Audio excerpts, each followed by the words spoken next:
তোমাকে আমি লিখতে বসাইছি, তুমি যে কান্না করতেছো, পড়ালেখা না করলে তোমার শ্বশুর বাড়ি ফাটাই দিব। যাবা?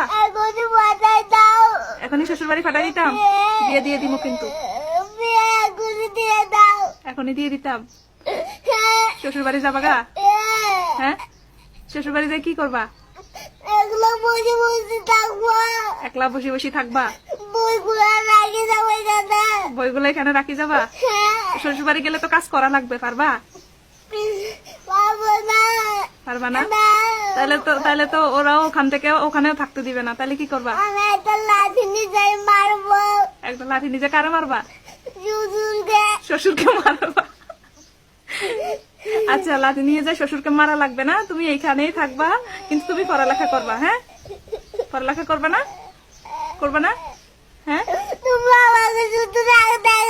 শুধু রাগ দেখায় তো পড়ালেখা করবা না?